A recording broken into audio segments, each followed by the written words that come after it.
Hey fam, long time no see. I want to come on here so I could do my review of One Night in Miami, this movie that premiered on Prime Friday night. It was a good one, y'all. Okay, so let me get into this. Okay, so we have Sam Cooke. That's the character in this movie. He's played by Leslie Odom Jr., and we know him from Harriet the movie. I believe that came out in 2019. He was in Hamilton, the movie, or the musical, and he was also in Murder on the Orient Express. Haven't seen that yet. And we have Malcolm X. This character is played by Kingsley Ben-Adir. Kingsley is fine, y'all. Like, all bullshit aside, that is a fine man. Okay, so he's from Noel, a Christmas movie that's on Disney. He's from King Arthur Excalibur. And he's also from Love Life, and that's the one that I for sure know him from. Love Life is a show that's on HBO Max, I believe it is. I binged watched that show. It was a good show. Anna Kendrick, and he's in there, and he is freaking beautiful. Beautiful. Okay, then we have Cassius Clay, Muhammad Ali. He's played by Eli Gore or Gore. I don't know. Goree. I'm not sure. He's from Canada. All right. He's played by, I'm sorry, Eli Gore. Gore. He was in the movie Race, that Jesse Owens story. He was also in Pearson, a show on TV that I did watch. Very good show. Then we have the character Jim Brown, and he's played by Aldous Hodge. Fine ass Aldous Hodge, y'all. Okay, so he's from What Men Want. He's from The Invisible Man that came out in 2020. He's from Straight Outta Compton. I believe he's the one that played Dre on there. I'm not. I think so. It's been a minute. All right. Then he also played on the show Underground on TV, and he was also in this show that's on. I believe it's on Showtime called City on a Hill. If you have not seen that yet, highly suggest that you watch that. Excellent show, excellent acting. Okay. This movie is directed by Regina King, and this is her directorial debut, and damn, she did a good job, y'all. So this movie is inspired by true events. The whole thing is not true in itself, but it's inspired by true events. So what you see here is these famous and well-respected men are brought together for one night. So the one night that we're speaking of is the night that Muhammad Ali had a fight. I believe it was his first night with George Foreman that he won. I'm not 100% sure on that. But what I also need to say, if you do not know the background on every single one of these men, go read a paragraph on each one of them. You need to have an understanding of who they are, what they've accomplished, what they're famous for, to have a true understanding of everything that took place here. All right. So at the very beginning of this, you see Jim Brown's character, and Jim Brown is an ex-football player, and he comes home. He comes home, and his mom tells him that one of the men in town, this older white man, has been asking about him. He wants to talk to him. So Jim Brown goes over there, and what you see is, it's like these southern plantation houses. That's what it is. You know, the house that has a porch before you get to the house, but the porch is enclosed. It's behind the screen, so you know the bees and whatnot can't get, mosquitoes can't get through. Anyway, he goes there, and the man that he ends up going to see, he's an old white man, and his granddaughter, teenager girl, answers the door, and she's like, "Oh my God, it's Jim Brown! Grandpa, Jim Brown's here for you." You know, she's very excited. She's very happy, and he sits down and talks with this old white man who is literally there, like kissing his ass. "I'm so proud of you. I've never been more proud to be from my city, from my state. You've done a wonderful job. We're all proud of you, blah, blah, blah, blah, blah." So at the end of this conversation, you hear the granddaughter from inside saying, "Grandpa, I don't know if you remember, but I'm going to need your help moving this hutch," basically, a large piece of furniture. So Jim, of course, is thinking like a gentleman does. "Oh, this is a grandfather. He's an older man. Let me offer to help." So he does. And Grandpa basically tells him, "No, no, no, I got it. Besides, we don't allow niggers in the house." And you see his whole face like fall upon being told this. It's a reminder that no matter where you go and what you accomplish and how proud those racist white people are of you, you're still just a nigger. And that's exactly how they're willing to point it out to you. So that's what you see going on here. Okay, his situation. Then Muhammad Ali had a fight. I don't know who he was fighting at the very beginning of this. They showed a piece of that so you can get an idea. And that this is actually at the time Cassius Clay. Okay, it's not Muhammad Ali yet. Name change hasn't happened. All right. Then we see Sam Cooke, and he has a performance at the Copacabana, which is a big deal to him because that's a landmark for many singers, entertainers. If I can play there, I've made it. So basically, when he gets there, the manager of the hotel is giving his manager shit about him. Basically, if he's a real entertainer, he doesn't need this type of guitar, he doesn't need this and that. If he's a real singer, hello, a singer needs what they need to get the show done. Anybody does. I don't care what you do.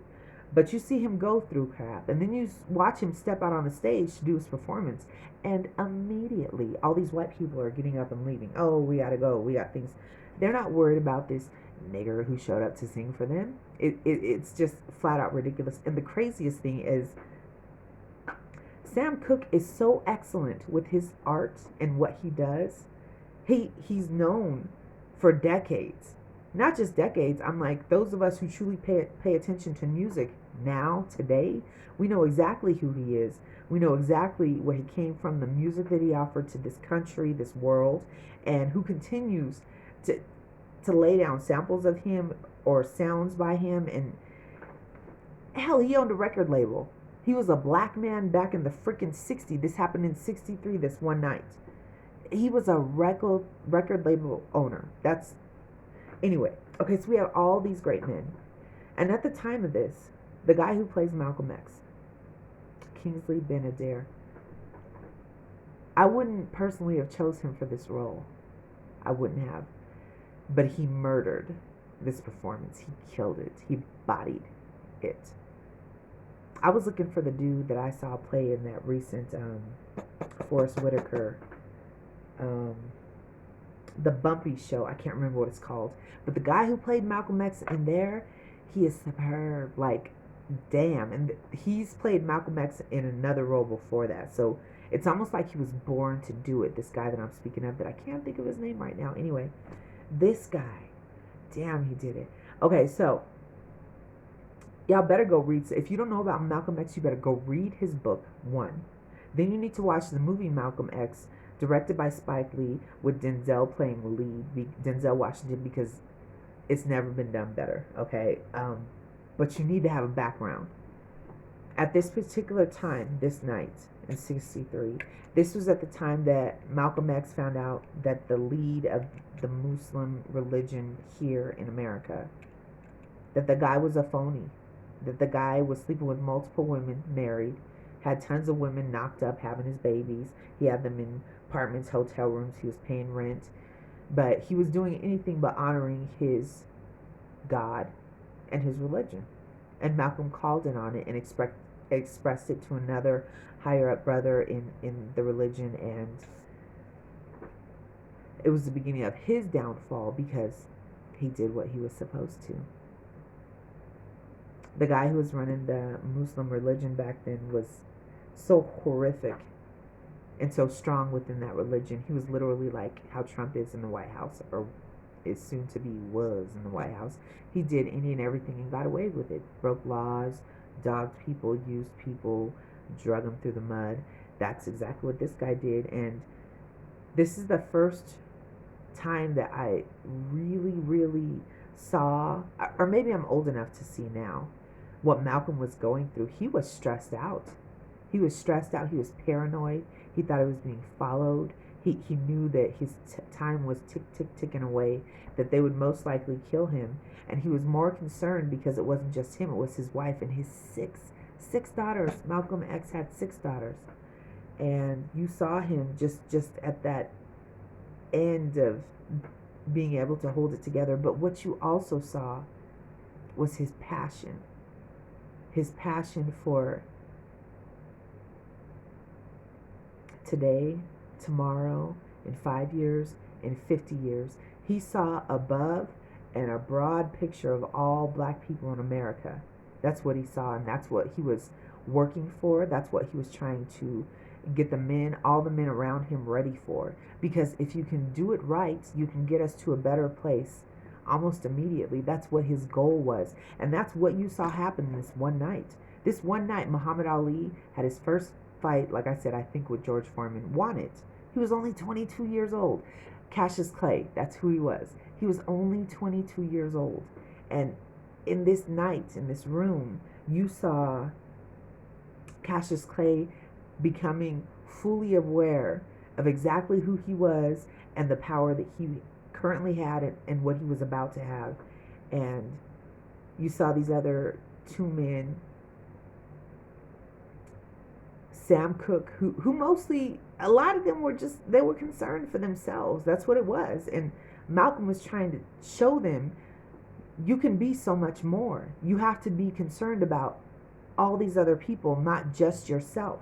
And that's what is so crazy about this one night, because while they all want to party and celebrate and drink and have females around, Malcolm is like, no, let's not do none of that. Let's take this moment tonight and speak about the greatness that we can have going on here and how we can extend it and send it out and make it much bigger than you or I are right now. That's what the focus was.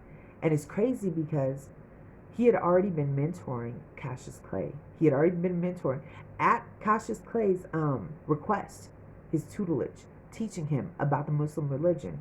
And basically, Cassius had decided, I'm going to become a Muslim. But you saw him stumble into that decision because he knew everything that it entailed. And you saw Malcolm X go off on Sam Cooke a few different times, telling him, putting him in his place, reminding him of exactly the power that he had in this industry. And another part that hit home with me was when Jim Brown was like, you ever notice how it's the most light-skinned men who are the most militant ones? I noticed that myself as I was growing up. I've said this to a few different friends because we all have our own different road in what we're going through and getting to where we're pretty much on that woke status as far as what's going on with black people in America, what we can do about it, what we can't do about it, who we are and how they rob us of everything. We all have our own different plight and road that it takes to get there. And I started noticing different things early on. But that's one thing that stood out. It was the light-skinned folks. And why? And he said it. Sometimes the dark-skinned black brothers and sisters can be harder on you and to you than the white folks are. And that's facts. That is. Damn, y'all, this movie was so good because, like I said, Malcolm laid it down to everybody.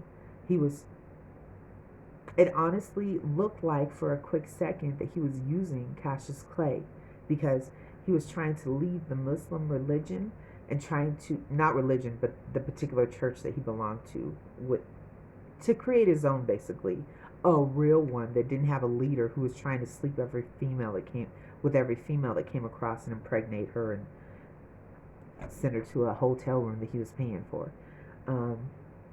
He was trying to be legit about it, and he wanted to get everybody in on this, and he took the one moment that he had, the momentum that he already had going, and he hoped. He wasn't trying to use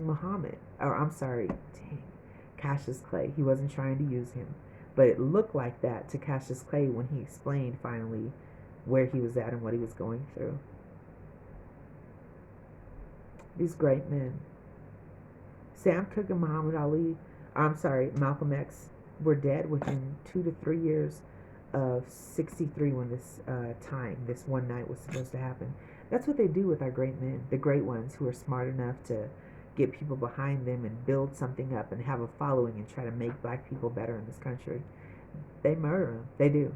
And I do believe it was our own people with Malcolm, though. I'm going to say that. That was the Muslim people from that original church that he was following. This movie is so good, y'all. Regina King did such a good job. She literally painted such a good picture a realistic picture, a broad stroke of these great men in a hotel room. Like I said, this movie is a, a lot of writing, great acting, dialogue. That's what the movie is. The majority takes place in one hotel room on the hotel roof. That's where the majority of the movie takes place. And you have to rely on acting skills. And that's what pushed forward here. And it was so good and so realistic. That room with those great men, I didn't want to leave. I didn't want to leave. And as soon as the movie was done, I hit play again because I wanted to be there again with these great men who are about black people, who are trying to come up with plans to push forward and make us better. And because I'm biased like that, I would give this movie a 10. I would. This is all me, baby. Um, I guess if you're not as far into that, you might give it a 9, maybe a 9.5. But it's excellent. Please watch the movie. Comment below. Let me know what y'all think. And thank you so much for watching, okay? Have a good night.